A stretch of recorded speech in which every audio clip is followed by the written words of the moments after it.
So ఈ 14,000 ఓట్లను లెక్కించిన తర్వాత కూడా ఒకవేళ భారతీయ జనతా పార్టీ అభ్యర్థికి లీడ్ అట్లే కోల్పోతే 300-400 ఓట్ల లీడ్ కోల్పోయి దాదాపు 4,000కు కొంచెం అటు ఇటుగా ఉండొచ్చు. ఒకవేళ 500-600 లీడ్ కనుక పెరిగితే ఇందులో 5,000కు టచ్ కావచ్చు. సో అయినప్పటికీ ఇక్కడ విజేత భారతీయ జనతా పార్టీ అనడానికి వీల్లేదు.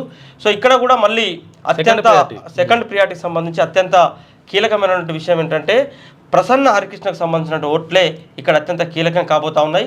ప్రసన్న హరికృష్ణ తర్వాత వచ్చినటువంటి అభ్యర్థుల ఓట్లు యాదగిరి శేఖరరావు కావచ్చు, అదేవిధంగా సర్దార్ రవీందర్ సింగ్తో పాటు ఇతర ఇండిపెండెంట్ మిత్రులు. సో వీళ్ళందరి దగ్గర కలిపినా కూడా దాదాపు ఒక 4-5 వేల ఓట్లకు మించి లేవు. కాబట్టి సో 4-5 వేల ఓట్లతోని ఇక్కడ రిజల్ట్ తేలేటువంటి అవకాశం లేదు. కాబట్టి సో రెండో స్థానంలో ఉన్నటువంటి ఎవరైతే నరేందర్ రెడ్డి ఉన్నారో, సో రెండో స్థానంలో ఉన్నటువంటి నరేందర్ రెడ్డికి ప్రసన్న హరికృష్ణ మధ్యలో హ్యూజ్ గ్యాప్ 9,000 పైచిలకు ఉంది.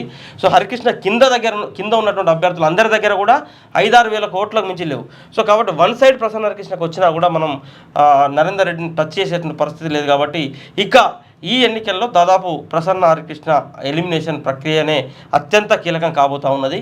సో ప్రసన్న హరికృష్ణకు వచ్చినటువంటి ఈ 55,000 నుంచి 60,000 ఓట్లు ఏవైతే ఉన్నాయో, ఈ 60,000 పైచిలకు ఓట్లలో రెండవ ప్రాధాన్యత ఓట్లు ఎవరికి పడ్డాయనే దానిపైన నరేందర్ రెడ్డా అంజిరెడ్డా అనేది విజేత డిసైడ్ అయ్యేటువంటి అవకాశం ఉంది.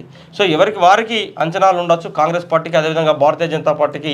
సో ప్రసన్న హరికృష్ణకు వచ్చినటువంటి రెండవ ప్రాధాన్యత ఓట్లు తమ పార్టీ అభ్యర్థికి వచ్చే అవకాశం ఉందన్నటువంటి అంచనాలు రాజకీయ పార్టీలలో ఉన్నప్పటికీ సో మనకున్నటువంటి ప్రిడిక్షన్, సో మనం వివిధ ఎమ్మెల్సీ ఎన్నికల ఫలితాలను విశ్లేషించిన తీరును చూసిన తర్వాత సో ప్రసన్న హరికృష్ణకు వచ్చినటువంటి 60,000 పైచిలకు ఓట్లలో దాదాపుగా రెండవ ప్రాధాన్యత ఓటుకు అర్హత సాధించిన ఓట్లు 30,000 కొంచెం అటు ఇటుగా ఉండే అవకాశం ఉంది.